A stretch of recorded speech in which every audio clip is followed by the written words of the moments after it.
Are you seeking fulfillment for your life? Do you want freedom from fear? That's why we're here. Welcome to Jesus 101, introducing you to the real Jesus. And now, here's your host, Elizabeth Talbot. Hello everyone, Elizabeth Talbot here. Welcome to Jesus 101. I'm so glad that you have joined us for our ongoing series, The Battle is the Lord's. We're going through 12 different battles, and today is our second one, and it's the battle of understanding. When we don't understand what God is doing, and we need to surrender to what He's doing in our lives. And to help us with this program, we have once again Pastor Massiel Davila-Ferrer. Welcome. Hello, thank you so much. Have you been enjoying this? Oh, we had a great time last time, and I think we're going to even be more excited because this is a mega battle that we're going into. It is, and it's a strange battle, Yes. isn't it? Oh, absolutely. And what we were talking about last program is the fact that all the battles in the Bible, they're so strange and Yes. illogical sometimes that God did them like that so that we would understand that they were metaphors of salvation. Yes, absolutely. And we're going to see very unexpected things happening for the Israelites in this battle. That's right. And the battle of understanding is a difficult one for me because I like to understand things. Yes. I like to research things. Yeah. I want to have the answers. But Your sometimes God does. Plan A, Plan B, Plan Exactly. C, Plan AA. Like, you That's like right, to that's know right. what All the I way should to do. Z. Yeah, just in case. But, God does things differently than we do. And He doesn't do things our way. That's right. And that's why these battles are metaphors of salvation, because salvation, was not done our way. He made a way where there was no way. So He kept doing these things to teach His people that the battle is His. Yes. And we're going to see some themes repeated as the last battle because we have a whole new nation. And so Exactly. He has to reestablish His sovereignty, His trust. Trust me, I've been this way before. That's right, but you haven't. Yeah. Right?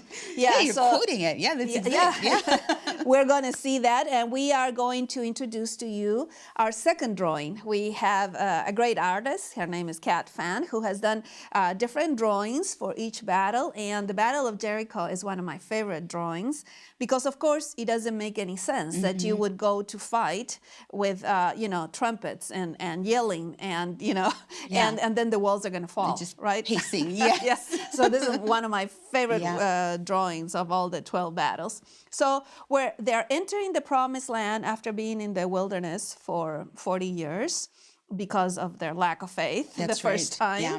And now they're going to cross. So we're going to take it from Joshua chapter 2. And the first thing that they're going to confront is Jericho. Can you tell us a little bit about Jericho, Massiel? Well, it's a city-state, so it's completely encompassed in walls. It's its own thing, so they are very about keeping themselves safe. They know how dangerous the land is around them, so they want to make sure that as soon as you see it, you should feel intimidated. You should know that we're fine, we're protected.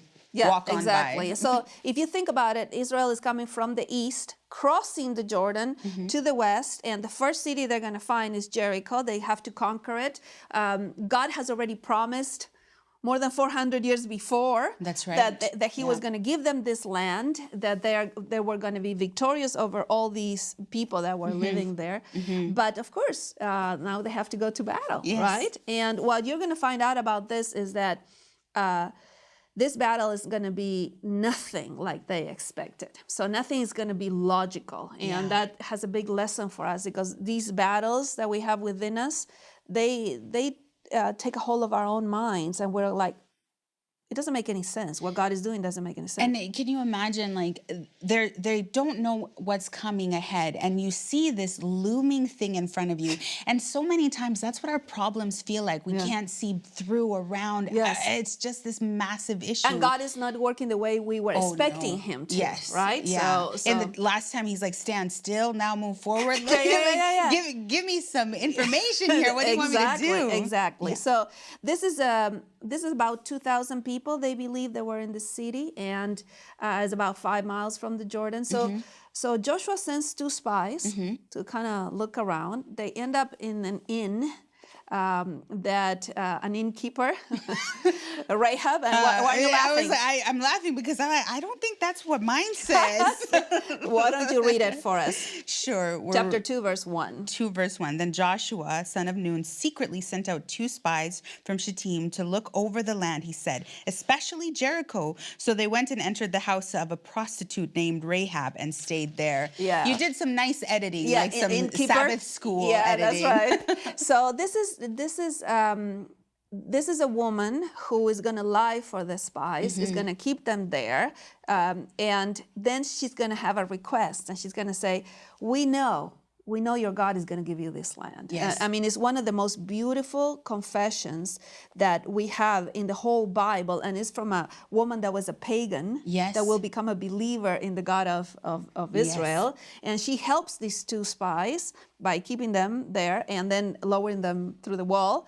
But let's read her request, because they will actually do what they promised to her later on. So verse 9 and maybe 11. Okay. I know that the Lord has given this land to you, and that a great fear of you has fallen on us, so that all who live in the country are melting in fear because of you. Verse 11. When we heard of it, our hearts melted, because everyone's courage failed because of you. For the Lord your God is God in heaven above and earth below. Yeah, I feel like she has more confidence, more assurance than the Israelites themselves. Israelites do, because that's they right. don't know. They don't, but she and knows. That's the point. This is one of the most complete confessions we have in the whole Bible. That says your God is God above and below, and we know who your God is, so we're all afraid of you, right? Yes. So then later on she will ask to be spared, and they said, fine, if you put a scarlet cord outside your window, because she was on the wall of Jericho, when we come to destroy your city, you will be spared, and whoever is with you, right? Does that have allusions to Passover? Well, I believe so with all my heart. Yeah. Because the fact that they asked for a scarlet cord, and don't forget that these are people that were delivered from Egypt, the whole nation, with the red of the blood on the doorpost. Yes. And now they say, put a red cord on the wall, and then whoever is in that house will be spared. I absolutely believe That's that. amazing. Yeah. It wasn't until just this moment that I made that connection. Oh no, I have preached whole sermons on that. It's amazing. Yeah.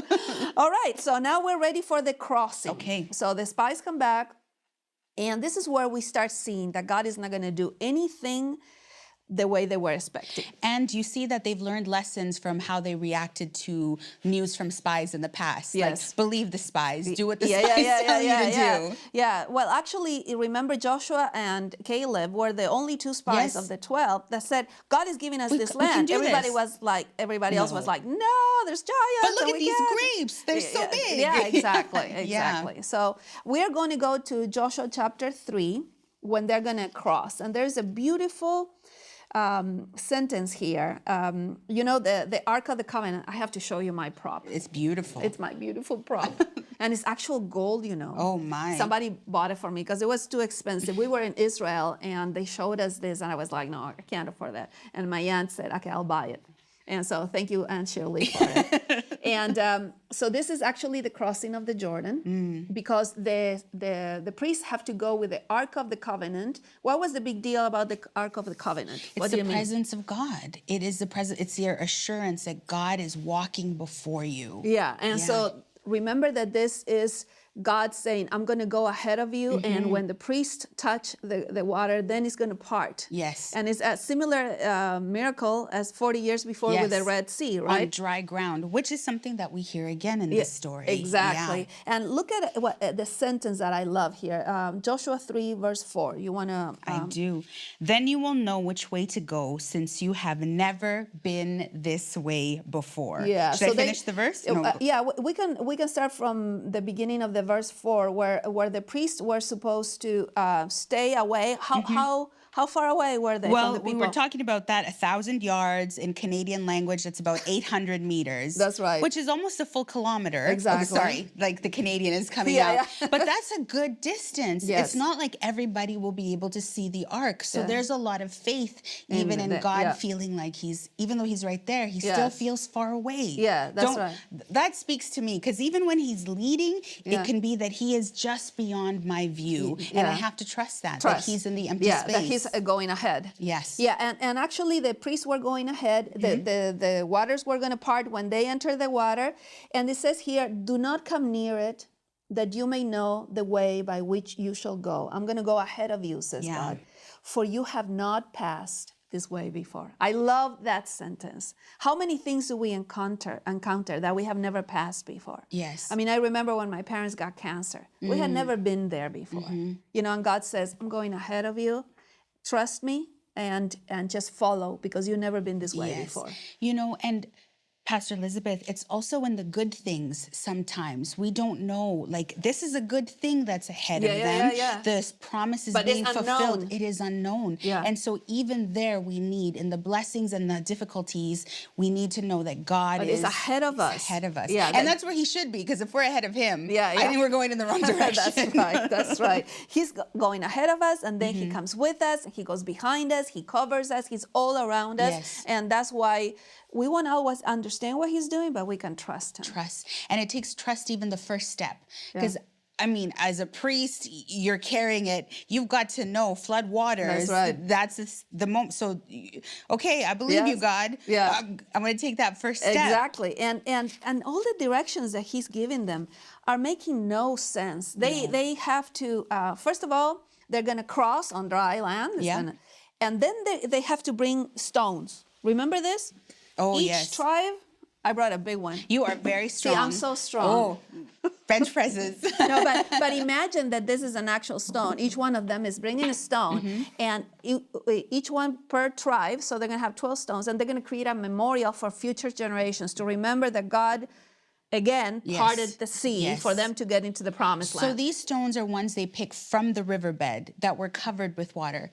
So they have this testament to a place that they've never been before, and nobody will ever be able to see again. That's right, because it's underwater regularly. That's right. That's amazing. That's amazing. So they're burdened, because it's a burden to carry, but then it becomes this monument to the blessing. And I do believe with all my heart that we should have these memorials in our lives. When God has done something out of the ordinary for you, you know, write it down in a journal, put it on a sign, so that you remember the many times that God has delivered you from things that were not normal, right? That there were supernatural interventions. And sometimes when we get grumpy at God, I hope it's okay for me to say that, because sometimes I get grumpy at him or forgetful of what he's done. It's because I've forgotten. I think that he's not going to show up when he always has. But I have to have, you know, I'm a forgetful person, a visual reminder of what he's doing for me. We all need that. Now let's keep going. Do you need help with a very heavy rock? With a heavy stone. And, you know, he's asking them to do all kinds of strange things. You know, for example, they have to be circumcised. And, you know, if you are about to do battle, you don't want all your soldiers to be circumcised. No, I mean, it's making no sense. No. He's not saying, okay, take your swords. No, be circumcised. Who wants to do that for the soldiers when they're going to attack a city? They're going to be all weak for days after circumcision. It makes about as much sense as putting your back to the sea and camping out in a cul-de-sac. When it was in the previous program. Exactly. You're putting your strength in a vulnerable place, which God is going to use again to affirm, I've got this. And the reason why he wants them to be circumcised is, you can read all of this in chapter 5, the whole chapter, because he wants to renew their covenant with them. You know, this was a sign that they belonged to him, a physical sign that they belonged to him. And God said, I don't need you to get trained for battle, because the battle is mine. Ooh. Okay, preacher, take your time. What I need you to do is be okay with me. That's pretty profound, because most of us are going, okay, I got to get ready for battle. Everything, train, pray hard, try so hard. And God says, just be okay with me. Are you sealed for me? Do you belong to me? And that's why they also will take the Passover. We're in chapter 5 of Joshua, verse 10. Go ahead, read it, please. On the evening of the 14th day of the month, while encamped at Gilgal on the plains of Jericho, the Israelites celebrated the Passover. They're beautiful, and you can keep reading, because they're renewing their covenant with God. They're remembering who they are. And at one moment, Joshua goes away. I'm sure he was thinking, praying, and he finds a person that he doesn't know who he is. And he says, are you with us or you're one of our adversaries, in verse 13? And this person answers, verse 14 and 15. Go ahead. Neither, he replied, but as commander of the army of the Lord, I have now come. Then Joshua fell face down to the ground in reverence and asked him, what message does my Lord have for his servant? The commander of the Lord's army replied, take off your sandals, for the place where you are standing is holy. I love it because he says, take your shoes off. Remember Yes. Moses back then? Yeah, an ark. Yeah. Because this is a holy ground, which means that this is going to be a holy war. Yes. This is not going to be your battle. Above you. Yeah. Yes. Who are you with? Yeah. Oh, No, you no, don't no, know. no, no, no. I'm coming from God. Yes. And if you want to be with me, take off your shoes because it's going to be a holy war. I love the affirmation that God gives because we talked about Moses. You were saying that his fear is gone, but Joshua is still probably he's new. finding his footing as he dry ground or wet lake. He Yeah, doesn't yeah, know. yeah. He also has never been this way before. Exactly. Yeah. And God will assure him. As a matter of fact, we're going to pause to think for a moment some of the thoughts that Joshua must have had as he's facing his first battle, and he's not understanding all the directions that God is giving. He's obeying them, but they're not making a lot of sense. So let's watch this. Oh, what a God! If I told anyone this, they would think I was crazy. Drying up the big River Jordan. Who does things like that? Oh, I am so thankful that he promised to be with me as he was for Moses. He pledged to bring us to the land of promise. And here we are, witnessing his faithfulness again. It's like we're reliving the history of our previous generation, those who came out of slavery and saw the power of our God. Oh, I'm just excited. We get to pick up stones from the middle of the river. We're building an altar to him to remind our children and their children in the future that he is a God who keeps his promises. Oh, yes. Yes, he is with us. He is with us. I know it. Yes. But now we're coming to Jericho. Our first battle in the land of promise. And it won't be easy. Fortified walls are impressive. They're probably better armed than we are. Frankly, I'm a bit concerned, confused. Nothing seems to make sense. God is in control. He's in charge. He promised us victory, but the instructions from God are not even related to our fighting skills, our fitness, our armor. No, they are all religious rites, like Passover, circumcision. God seems more interested in our spiritual readiness. And what about marching around the city for 7 days? What could that possibly accomplish? Oh, it's so difficult to understand the ways of God. Yeah, but don't forget that God has always come through for us in the most unexpected ways. Come to think about it, he always does things his way, not the way we expect. Actually, there isn't a single time that he has not come through for us. Yes, that's it. That's it. He has already proven himself to be a faithful God. Yes, I will trust him. I will choose to trust him, even if I don't understand. I can't imagine all the thoughts that Joshua had that day, waiting for the first conquest in the promised land. I'm sure he misses Moses. He's not sure how he ended up there, but he has to trust the Lord because understanding or our own understanding of things is never going to be a good way to measure if we're ready. That's correct. Because God will say, no, make sure you're okay with me. The battle is mine. Yes. Right? And you're still looking at the walls like, They're big and Okay, tall, are you but God sure? says, hey, I got this. Yeah. Yeah. Okay. So let's get to the conquest of Jericho. Okay. Joshua chapter 6, verse 2 is one of my favorite verses in the whole battle of Jericho. And the reason is because God, okay, why don't you read it for us? 6:2. Then the Lord said to Joshua, see, I have delivered Jericho into your hands, along with its kings and its fighting men. Okay, so this is interesting because the battle hasn't happened yet. Right. And my version says, I have given, not just delivered, I have given it to you because the conquering of the promised land was going to be a gift. I'm going to give it to you, right? It's not yours. I'm going to give it to you. And this particular thing is called the prophetic perfect tense. When God says it's a done deal, even though it hasn't happened yet.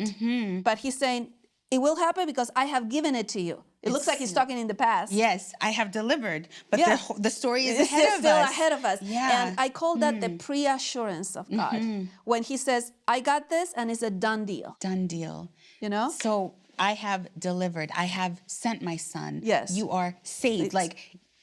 It's okay. I tell people salvation is spelled D-O-N-E.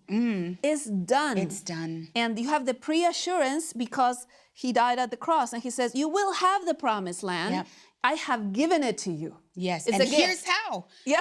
And that's Very how unlikely, exactly. but here's how. So these are the type of Yes. things we learn from the battles, right? So anyways, they they get these strange directions. They're going to march around the city for 6 days, one whole trip around the city.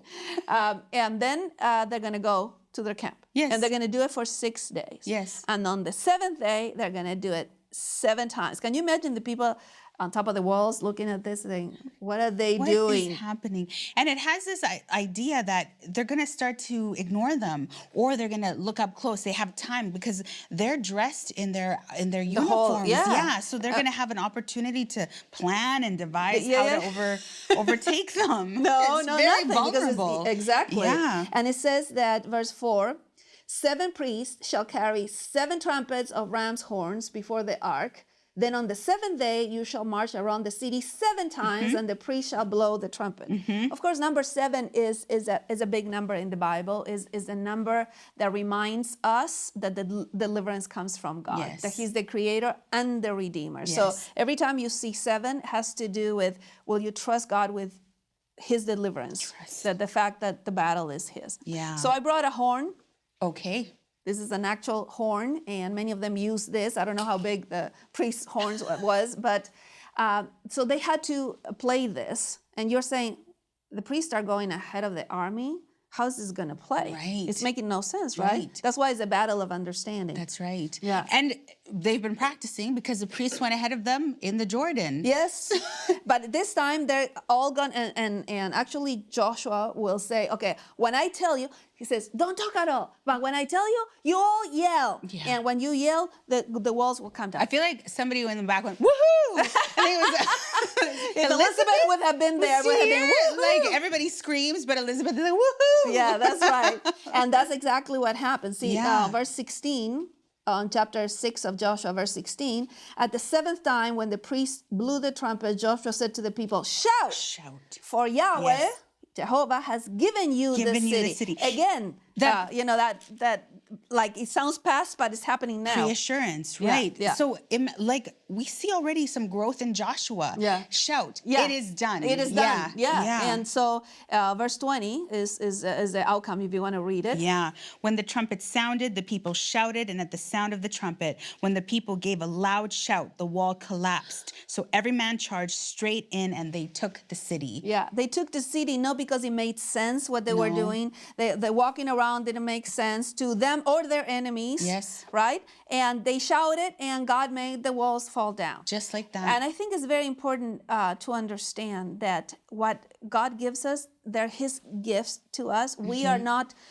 so strong or so knowledgeable or so wise that we will possess the land. It's not that. Yes. Right? And how about our daily battles? How does this apply?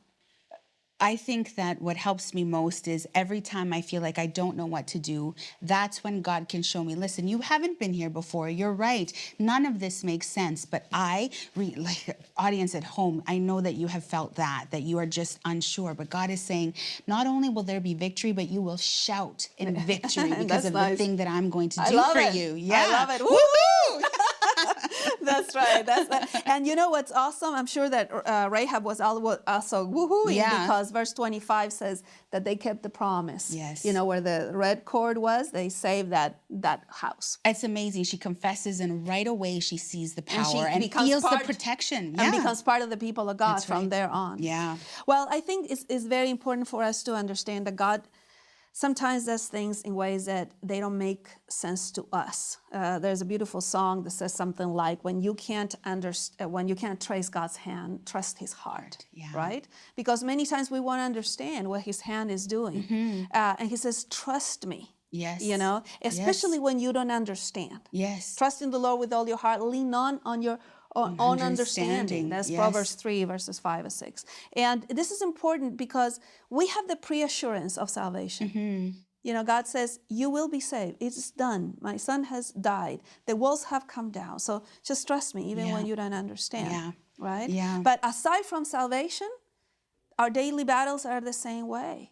Because, you know, I remember when my parents got cancer, I did everything I could. You know, I went to the best doctors, this and that. But there's a moment in which you say, my knowledge is not enough. Yeah, there's nothing. And you think about it, like after they were circumcised, they had to rest. And then they had to eat. It's like, what this a is weird not a thing. pre-battle. What a weird thing to ask people to do before they go into battle. But is it so fundamental that God is saying, before you do anything, rest. Be okay with me. Seal yourself for me. Absolutely. Yeah. And actually, the book of Hebrews, you know, we have a chapter in Hebrews 11 that is called the Hall of Faith. And it says that by faith, the walls came down. I don't know if you have it, 11:30. Yeah. Yes. Hebrews 11:30. By faith, the walls of Jericho fell after the people had marched around them for 7 days. Yeah, so it was by faith that they did that because it wasn't necessarily making sense. And maybe for them. like, I don't know, maybe somebody's like, woo, oh, it's working. Like give her, like claim it. Exactly. So the drawing that we have presented to you reminds us of this battle of understanding sometimes we wage in our hearts.